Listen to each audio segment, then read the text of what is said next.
கிறிஸ்துக்குள் பிரியமானவர்களே, உங்கள் அனைவரையும் ஆண்டவராகிய இயேசு கிறிஸ்துவின் நாமத்தினாலே மீண்டுமாக ஒரு நீண்ட இடைவெளிக்கு பிறகு உங்களை வரவேற்றுக் கொள்கிறேன். கடந்த மாதமும் இம்மாதத்தின் பாதி மாதமாகவும் ஊழியத்தின் நிமித்தமாகவும் விடுமுறை வேதாகம பள்ளி ஊழியத்தின் நிமித்தமாகவும் அதிகமாக பிரயாணப்பட வேண்டியதாக இருந்தது.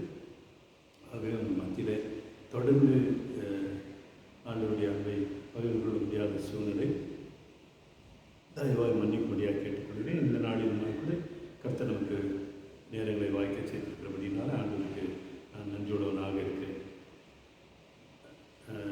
தலைகளை வணங்கி ஆண்டவரை நோக்கி பார்ப்போம். பரிசுத்தமுள்ள நல்ல ஆண்டவரே, தர்மையான நாளுக்காகவும் நேரத்துக்காகவும் உங்களுக்கு நன்றி செலுத்துகிறோம், சோத்திரிக்கிறோம்.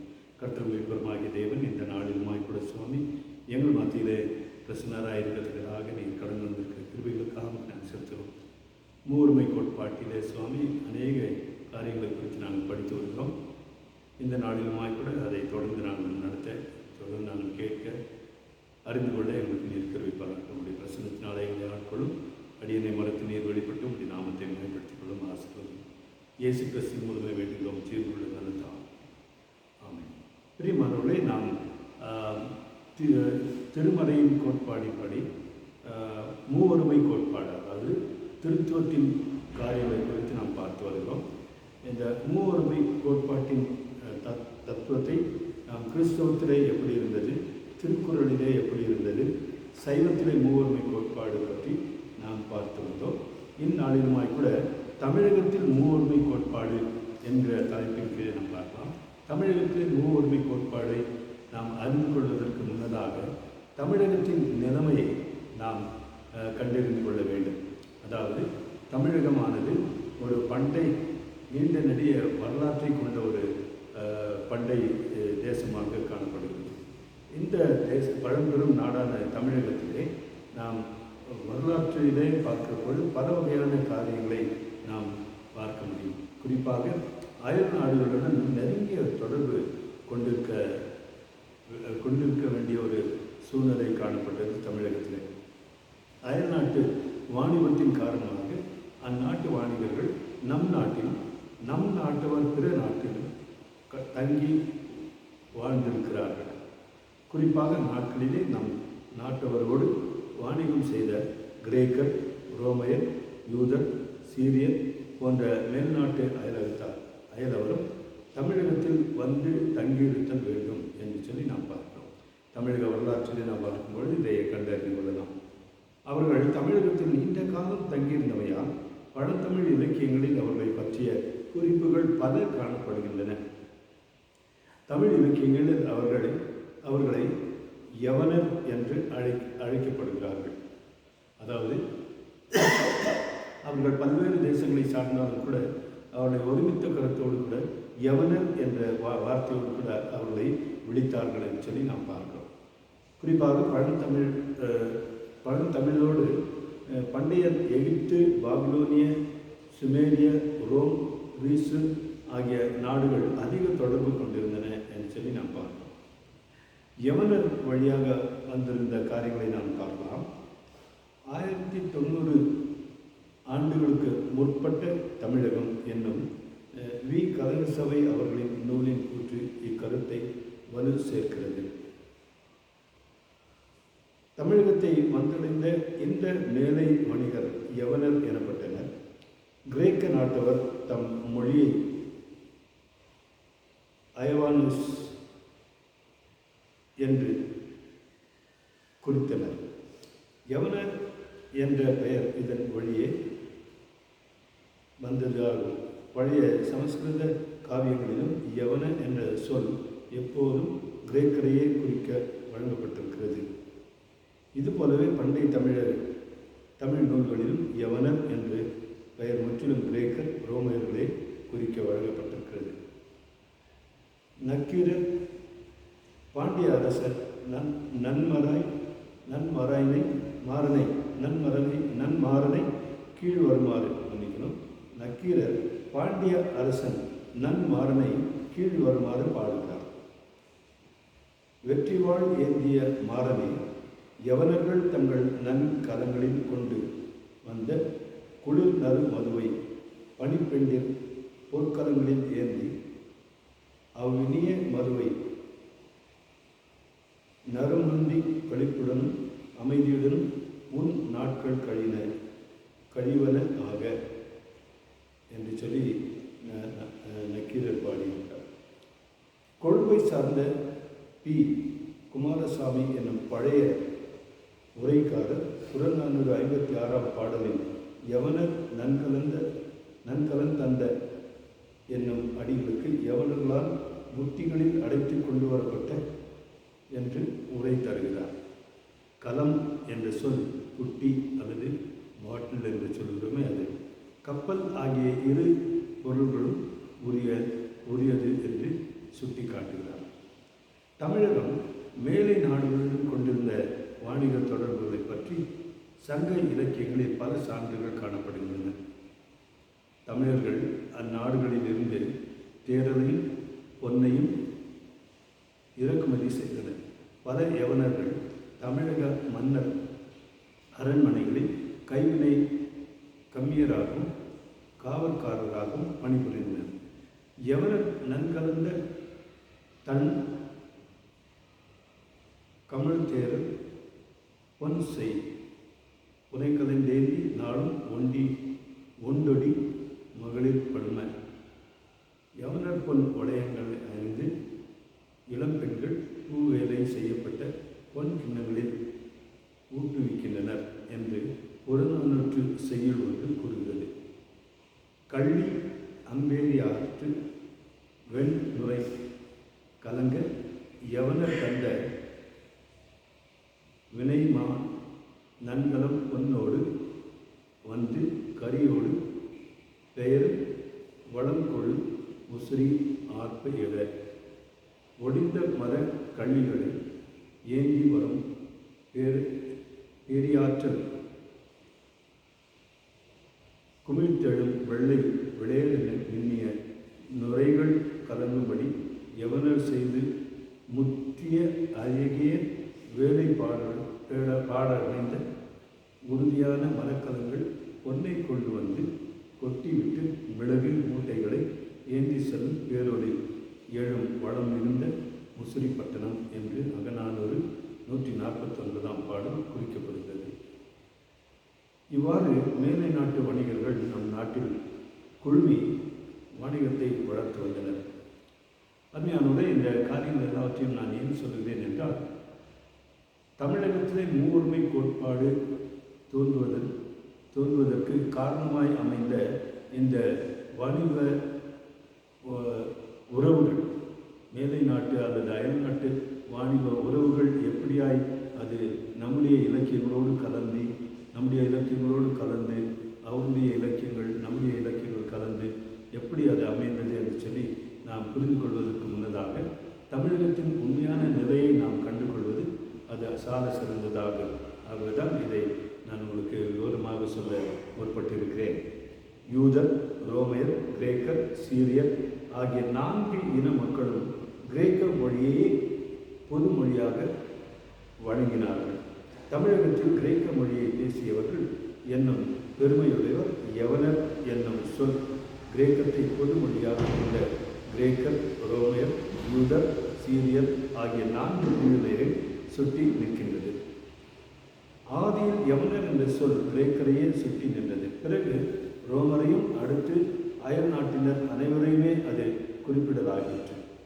மேலும் சங்க இலக்கியங்கள் யவனர் தந்த வினைமான் நன்கலம் அகநானூறு 149, யவனர் நன்கலந்து தந்த தன்கமழ் தேரல் புறநானூறு 56 பாடல், யவனர் இயற்றிய வினைமான் பாவை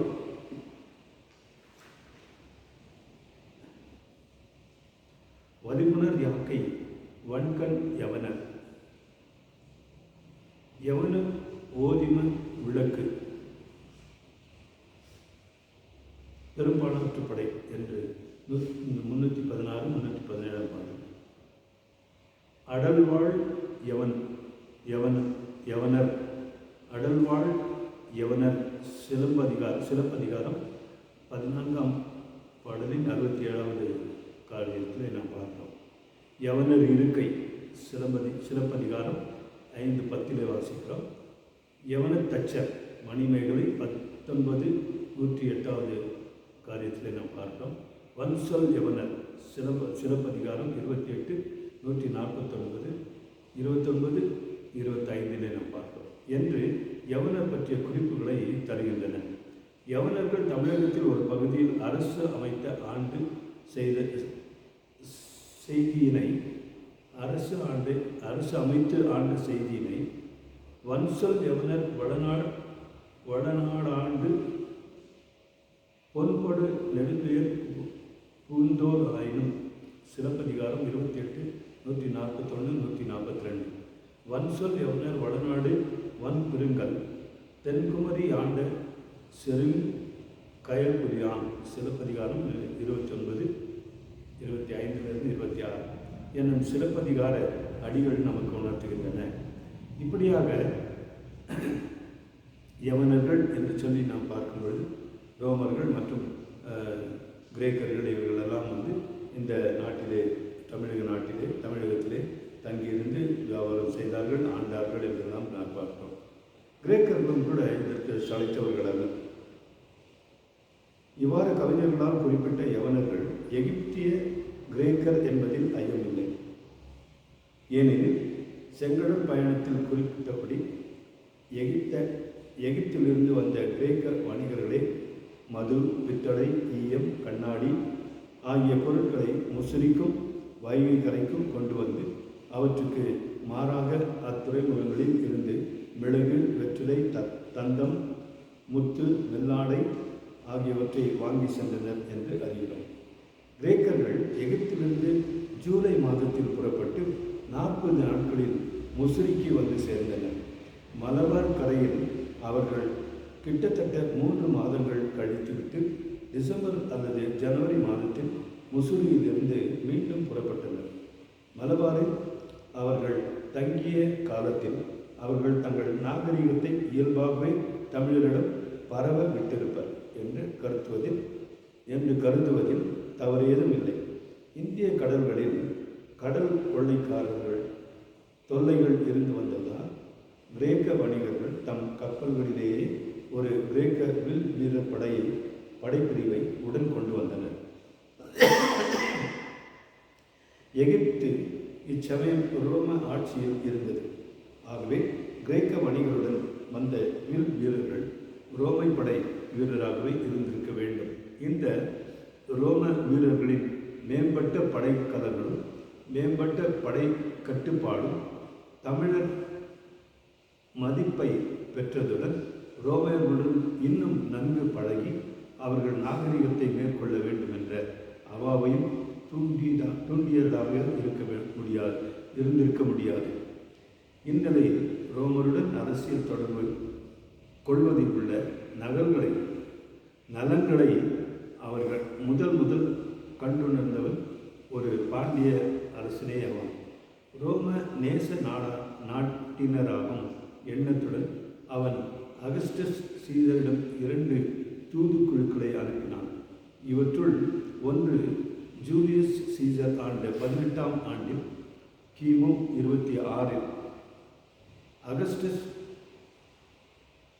டரோனோகாவில் தங்கியிருக்கும் சமயம் அவரை சென்று கண்டது. மற்றது 6 ஆண்டுகளுக்கு பின் கிமு 20 அவர் சாமஸ் தீவில் இருந்தபோது அவரை சந்தித்தது. ரோம படை வீரர்கள் பாண்டிய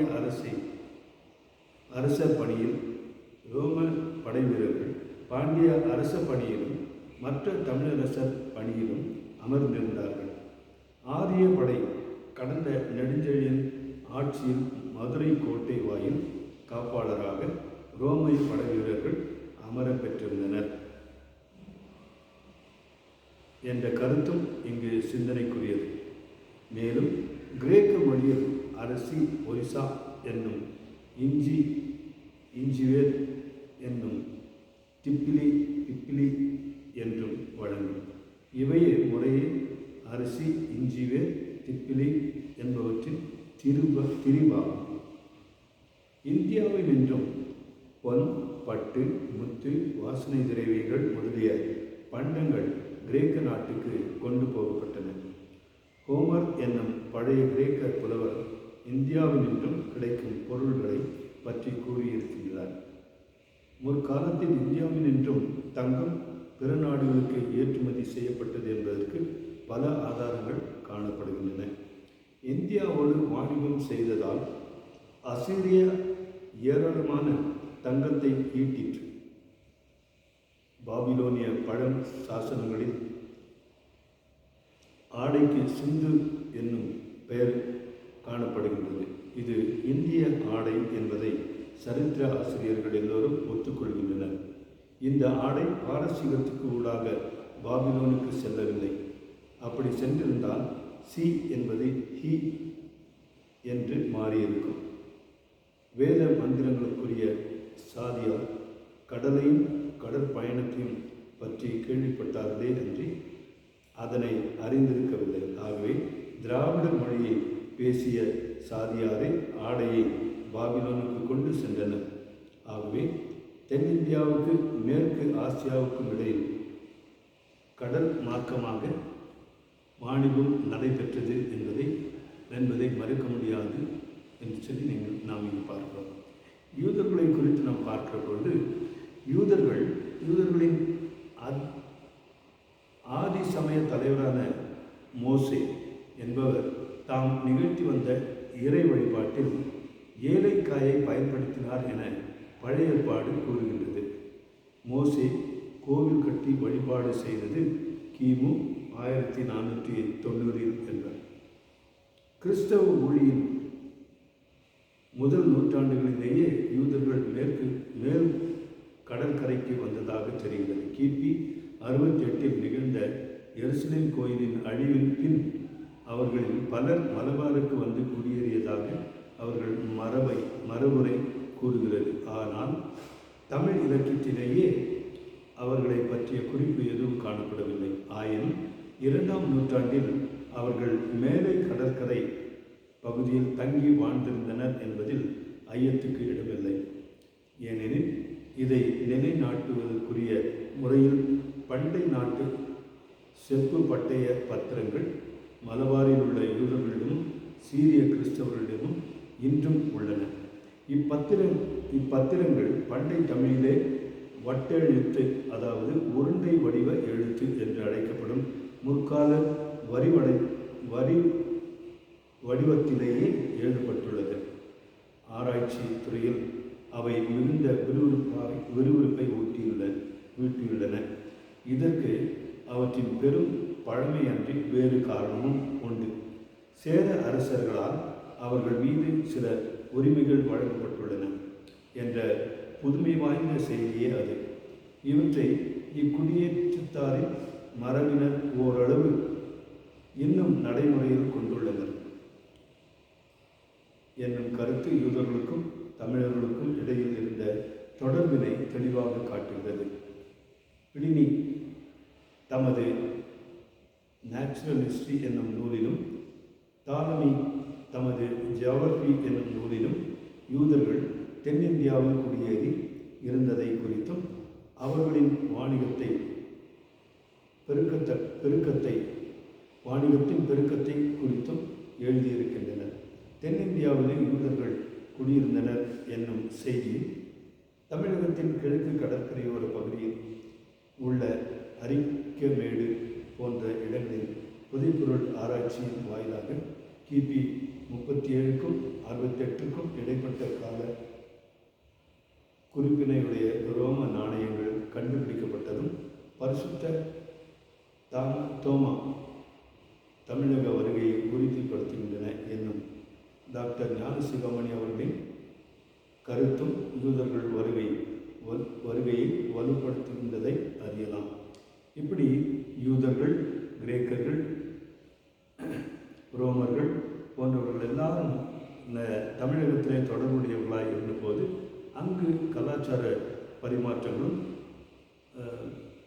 மற்ற அவருடைய ஆசிரிப்பு கலாச்சாரங்களும் பகிரப்பட்டன என்பதை நாம் பார்க்கிறோம். ஆகவே இன்னும் சில வாணிக தொடர்பு கொண்டுள்ள மக்களை குறித்து நாம் அடுத்த வகுப்பில் பார்த்து மென்மேலும் இது எப்படி இந்த வாணிபமானது இந்த வணிகத் துறையிலிருந்து எப்படி கலைகளுக்குள்ளாக கலாச்சாரங்களுக்குள்ளாக இது எப்படி வந்தது என்பதை அதன் அடிப்படையில் மூவொருமை கோட்பாடு எப்படி தமிழகத்தில் ஏற்பட்டது என்பதை குறித்தும் அடுத்த வகுப்பிலே நாம் அறிந்து கொள்ள கர்த்தர் நமக்கு கிருபை செய்வாராக. மீண்டுமாய் உங்கள் மத்தியிலே இந்த நெடும் இடைவெளிக்கு பிறகு உங்களை சந்திக்கும்படியாக தேவன் கிருபை செய்தபடினாலே ஆண்டவருக்கு நான் நன்றியுள்ளவனாக இருக்கிறேன். இனி தொடர்ந்து நம் காரியங்களை தொடர்ந்து நடத்த ஆண்டவர் நமக்கு கிருபை செய்வதாக. கண்களை மூடி ஆண்டவரை நோக்கி ஜெபிப்போம். பரிசுத்தமுள்ள நல்ல ஆண்டவரே, தமிழகத்தில் மூவொருமை கோட்பாட்டை குறித்து நாங்கள் ஆராய முற்பட்டிருக்கிறோம் சுவாமி. இப்பொழுதுமாய் கூட நிலவி இருக்கிற இந்த தமிழகத்தின் வாணிப தொடர்புகளை நாங்கள் பார்த்தோம். இதன் அடிப்படையில் எப்படி அந்த மூவொருமை கோட்பாடு தோன்றியது தமிழகத்திலே என்பதை குறித்தும் நாங்கள் விவரமாக கண்டறிய அடுத்த சில வகுப்புகளிலே எனக்கு நீர் உதவி செய்ய முடியாத ஜெபிக்கிறோம். கடந்த சில நாட்களாக கர்த்தாவே நாங்கள் ஒன்றாக கூடிய வர முடியவில்லை சுவாமி. ஊழியத்தின் பாதையிலே கடந்து போன அடியனை கர்த்தாவே நீர் பாதுகாத்து இந்த நாட்களிலுமாய் கூட மக்களை சந்திக்கும்படியாக நீர் கிருபை செய்தீர். நன்றியோடு ஸ்தோத்திரிக்கிறேன். தொடர்ந்து இந்த காரியங்களை நாங்கள் கற்றுக்கொண்டு ஊழியத்தின் பாதையிலே இதை பயன்படுத்திக் கொள்ள எங்களுக்கு நீர் கிருபை பாராட்டும். எல்லாவற்றுக்கும் மேலாக நாங்கள் உண்மை அறிந்து கொள்கிற அறிவை பெற்றுக்கொண்டு மற்றவர்களையுமாய் கூட அந்த அறிவுக்குள்ளாக கொண்டு வர எங்களுக்கு நீர் உதவி செய்ய முடியாது கூட ஜெபிக்கிறோம். தெய்வீக பிரசனம் எங்களுக்கு போதுமானதாக காத்து பலப்படுத்தும் ஆசீர்வாதம் இயேசுவின் மூலம் வேண்டுகிறோம் ஜீவன் உள்ள நல்ல தாமே. ஆமேன். என் ஆத்மாவே கர்த்தரை ஸ்தோத்ரி, என் முழுவதுமே அவருடைய பரிசுத்த நாமத்தை ஸ்தோத்ரி. என் ஆத்மாவே கர்த்தரை ஸ்தோத்ரி, அவர் செய்த சகல உபகாரங்களையும் மறவாதே. ஆமேன். ஆசீர்வாதம் நம்முடைய கர்த்தராகிய இயேசு கிறிஸ்துவினுடைய கிருபை, பிதாவாகிய தேவனுடைய அன்பு, பரிசுத்த ஆவியானவரின் ஆசீர்வாதம் நம் அனைவரோடும் கூட இன்றும் இன்னும் சதா காலமும் கர்த்தருடையவரை நான் மட்டுமிருந்து ஆசீர்வதித்து வழிநடத்துவராக. ஆமேன். அருமையானவர்களே, மூவொருமை கோட்பாட்டை குறித்து எங்கெல்லாம் காணப்பட்டதோ அதை நாம் சற்று விவரமாக அறிந்து கொண்டு வந்தோம். இப்பொழுதும் கூட தமிழகத்தில் எப்படி மூவொருமை கோட்பாடை நாம் கண்டறியலாம் என்று சொல்லி நாம் பார்த்து வருகிறோம். கர்த்தருக்கு சித்தமான வருகிற வாரத்தில் இன்னும் அதிகமான விவரத்தோடு கூட நாம் அறிந்து கொள்ள கர்த்தருக்கு கிருபை செய்வதாக. ஆமேன். ஸ்தோத்திரம்.